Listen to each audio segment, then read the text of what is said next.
Welcome to Monday Morning Dharma on December 12th.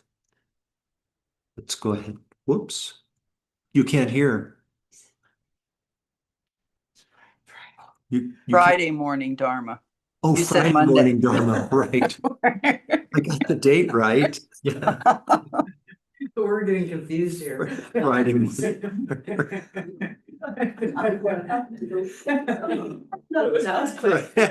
People are like, Oh my God. am I ahead of schedule or behind? Let's go ahead and settle in for some meditation. Please take care to ensure that your spine is straight and relaxed.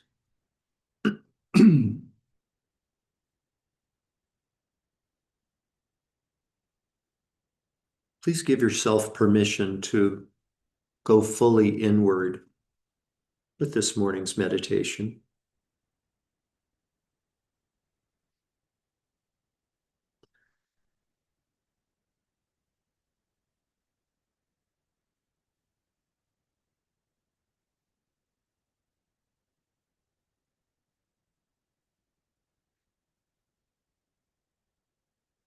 In the entire universe, there is nothing more important than that you could or should be doing than being here now, training your mind, creating world peace.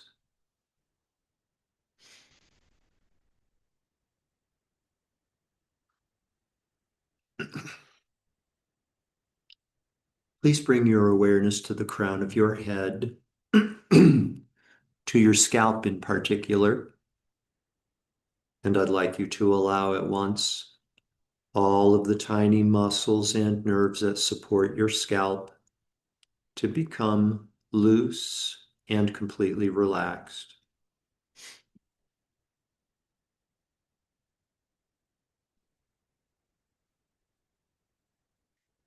Please allow the tiny muscles and nerves across your forehead,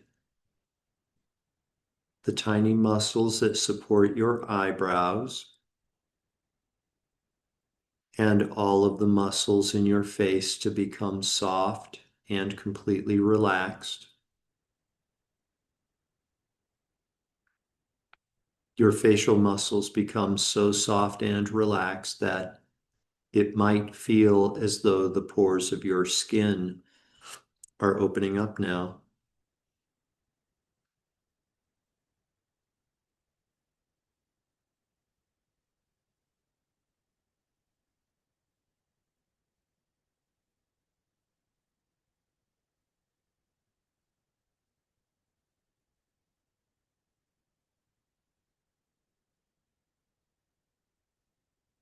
Your mind starts to relax as your body is starting to relax.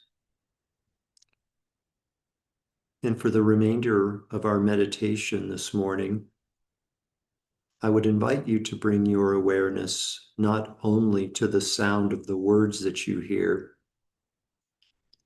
but also to the silent gaps in between the words and in between the sentences.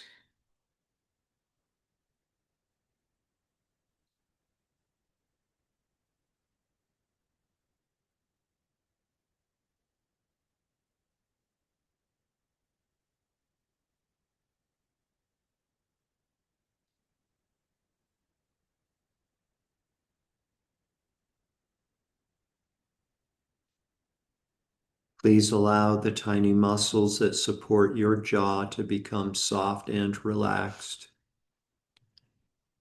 Just allow any tension that you might be carrying in your jaw to dissipate, to drain away, to dissolve into empty space, to dissolve into space like emptiness.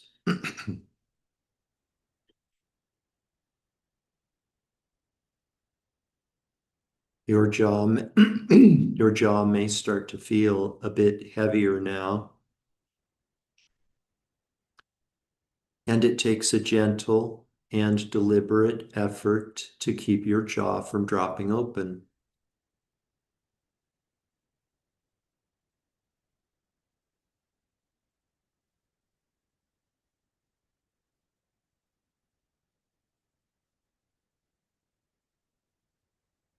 Please allow the muscles in your neck and your throat to become soft and relaxed, as well as the muscles in your shoulders, arms, elbows, forearms, wrists, hands, and fingers, all the way to your fingertips.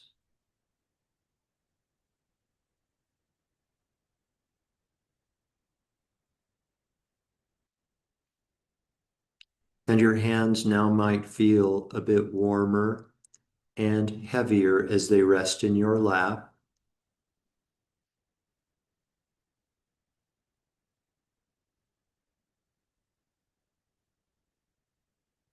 And your mind relaxes as your body relaxes.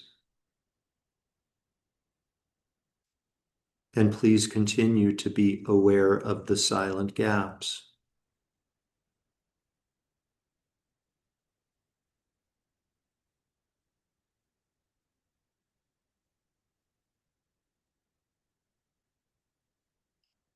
The muscles in your chest become soft and relaxed,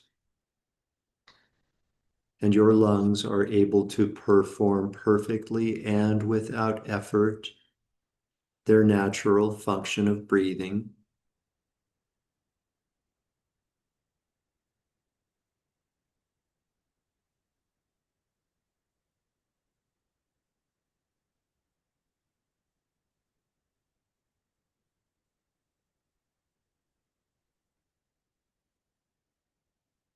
The muscles in your abdomen, all of the muscles in your back, all of the muscles that support your shoulder blades and your spine, the muscles in your hips and your pelvic area, the muscles in your legs, calves, feet, and toes, each become completely soft and completely relaxed.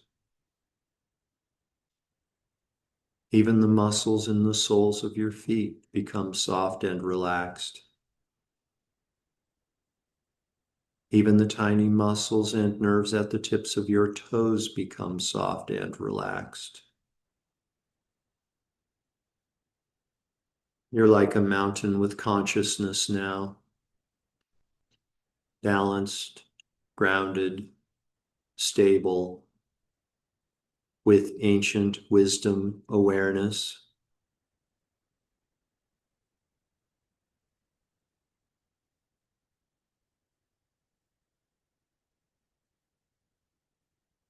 Your mind relaxes completely now as your body is completely relaxed. And let yourself go.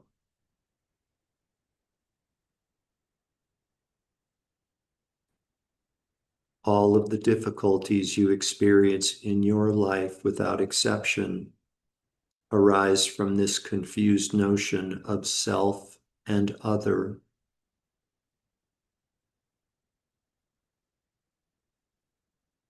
So let yourself go and absorb into the bliss of non-duality.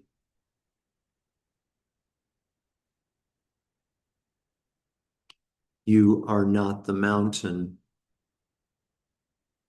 and you are not separate from the mountain.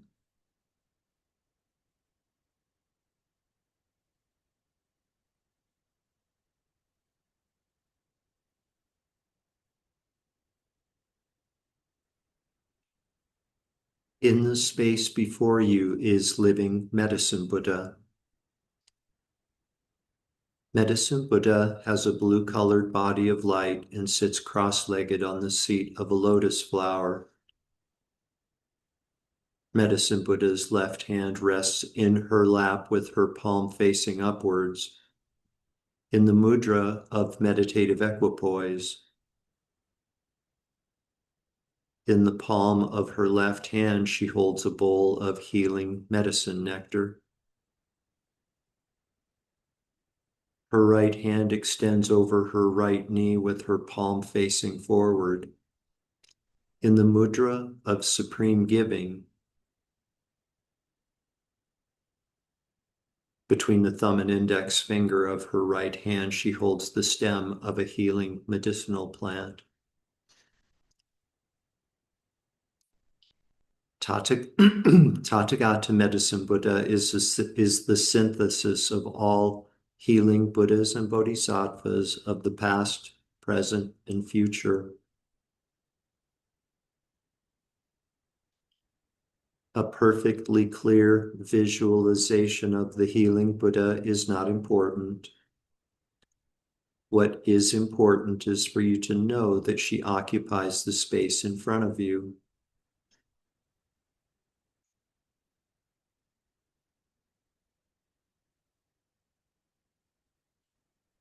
And from the heart of Tathagata Medicine Buddha, blessings in the form of lights and nectars descend, entering every single pore of your body, especially the crown of your head. For the next moment or two, please just avail yourself to these blessings, much as a mountain would avail itself to rays of sunshine.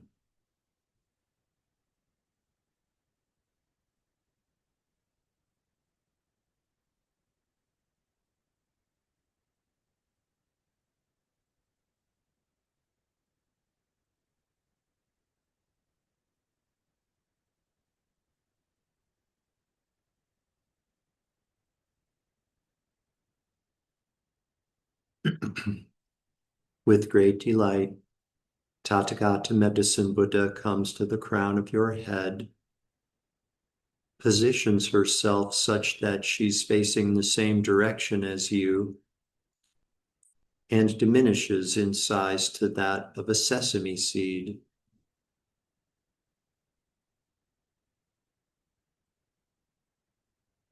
Entering the crown of your head, she passes your crown chakra, and your body becomes inseparably mixed with the enlightened body of Medicine Buddha.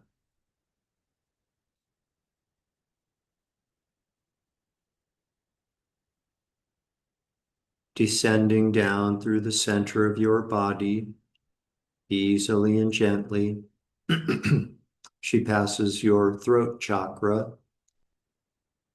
and your speech becomes inseparably mixed with the enlightened speech of Tathagata Medicine Buddha.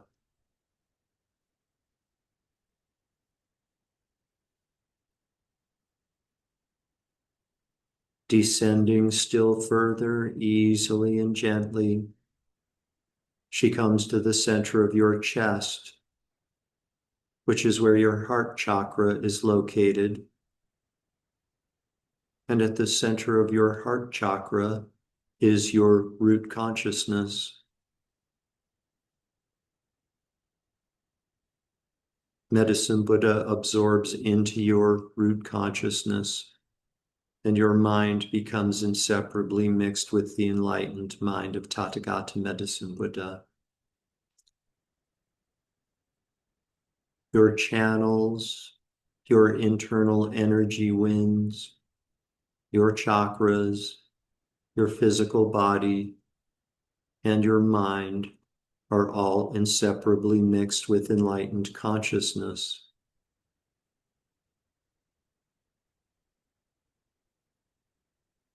For the next few moments, please just avail yourself to and enjoy this mixing which is known as the Yoga of Medicine Buddha.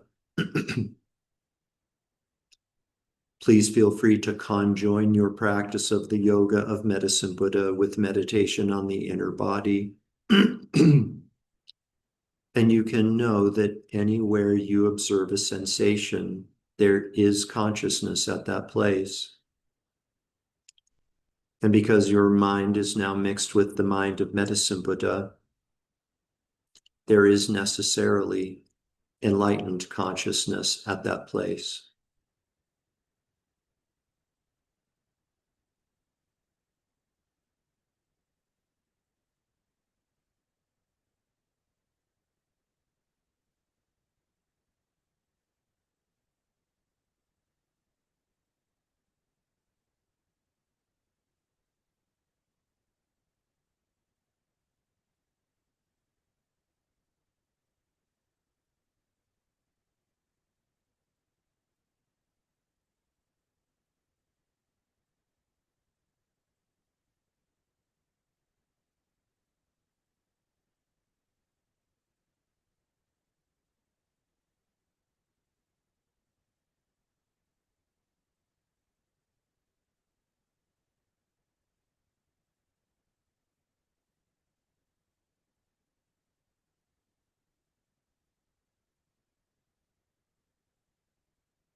I'd like you now to please bring to mind someone in your life, someone with whom you are close, who is experiencing emotional suffering, physical suffering, or both.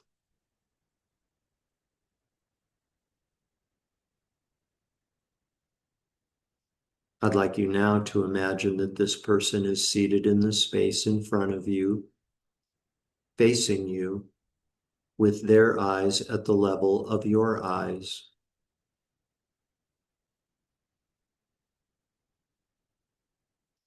Compassion is a loving wish to free another from their suffering. Of all virtuous states of mind, compassion is supreme.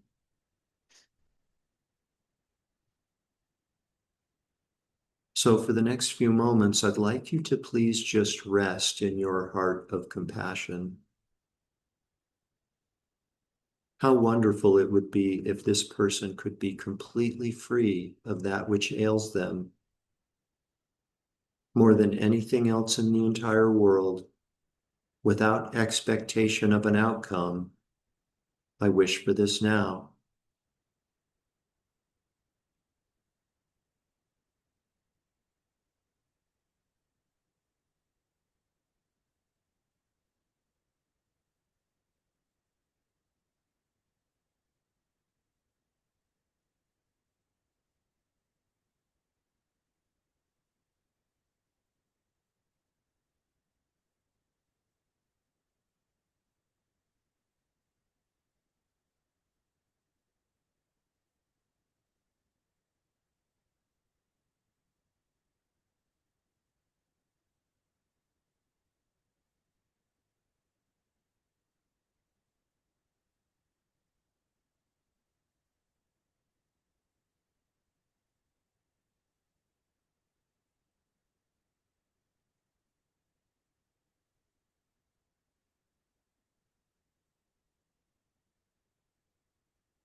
So powerful, pure, and unconditional is your heart of medicine Buddha compassion that blue light rays start to radiate from your body in all directions, including into the space in front of you.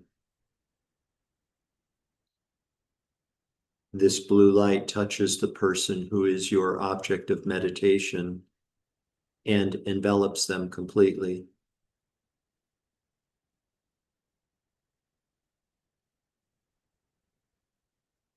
And as a result of your compassionate giving, healing,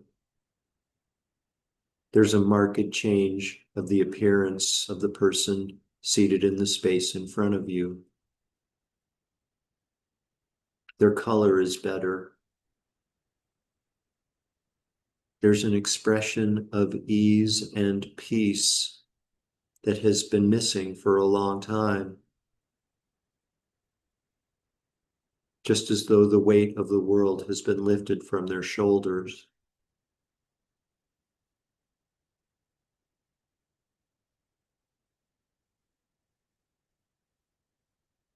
They are at peace. They are completely free.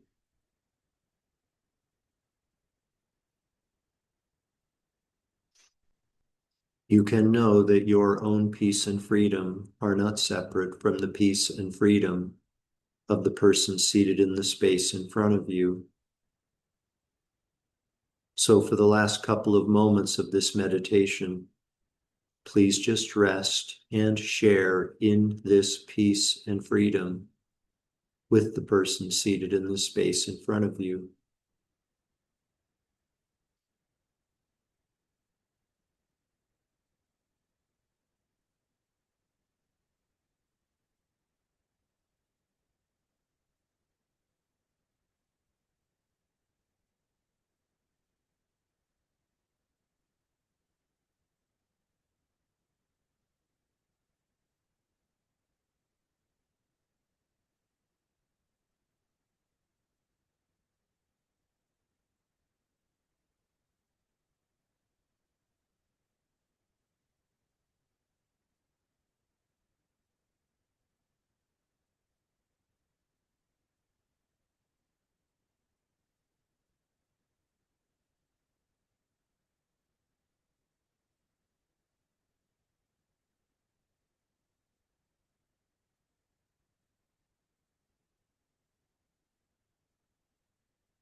Now, please redirect your awareness once again.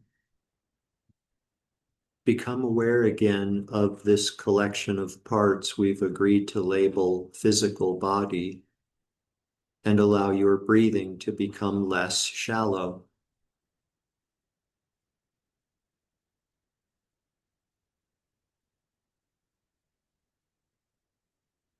Taking deeper and deeper breaths, become aware again of the garments of clothing resting on the surface of physical body.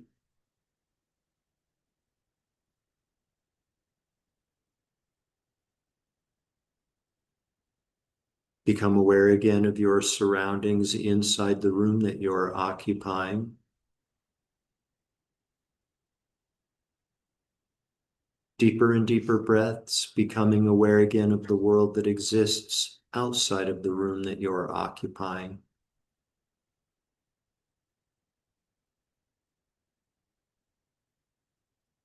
And we dedicate all of the merit, all of the positive energy from this morning's meditation to world peace. May all beings without exception soon come to enjoy an abundance of pure air and water, delicious, nutritious food, safe, warm, dry, reliable, affordable shelter, and comfortable, functional, attractive clothing. And with everyone's basic needs met, may we all enter and progress on wisdom paths that lead to complete and permanent liberation from all forms of suffering.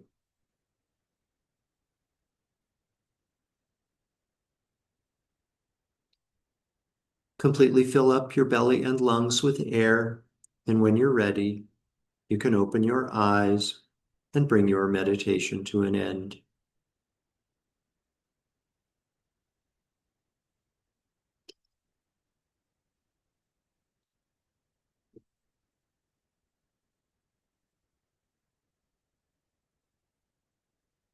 You.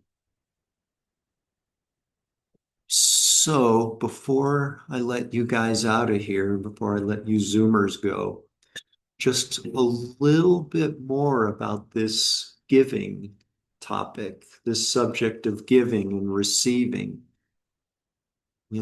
This guess who the biggest beneficiary of leading meditation at the middle school is? Yeah, me. We've been talking about it for the last couple of weeks, giving, and remember that one of the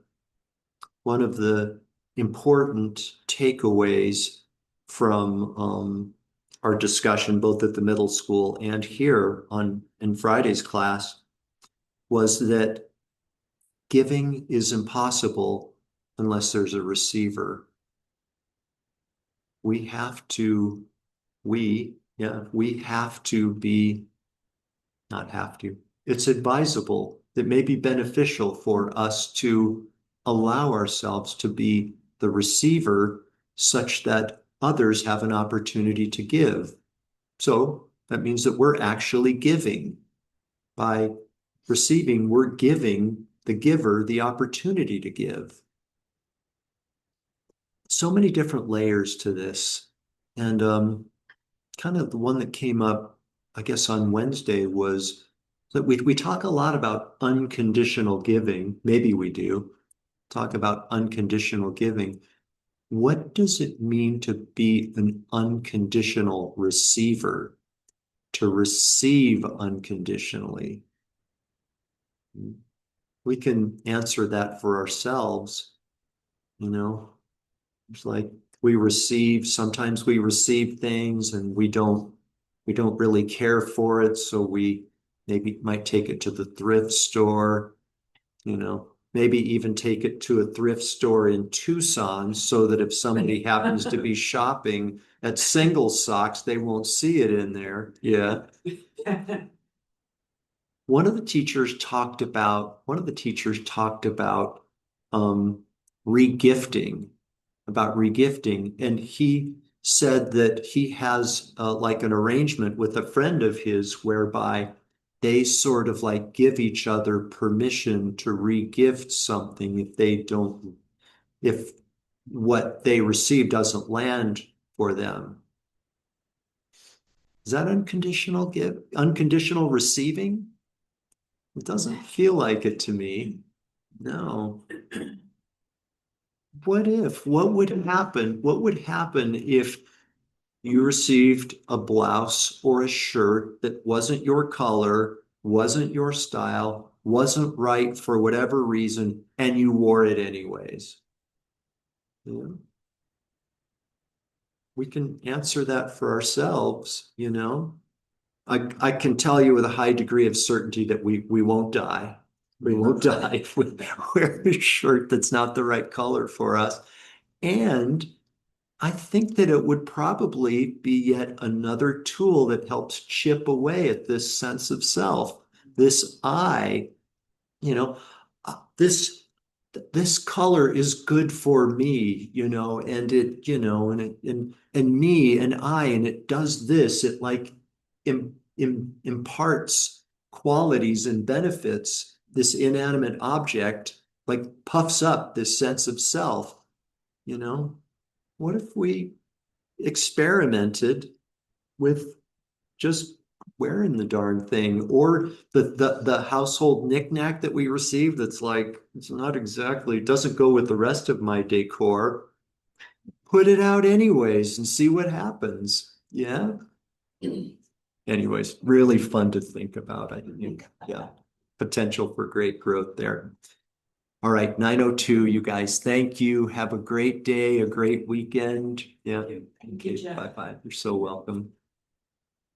Bye, Grace, Linda, Marty.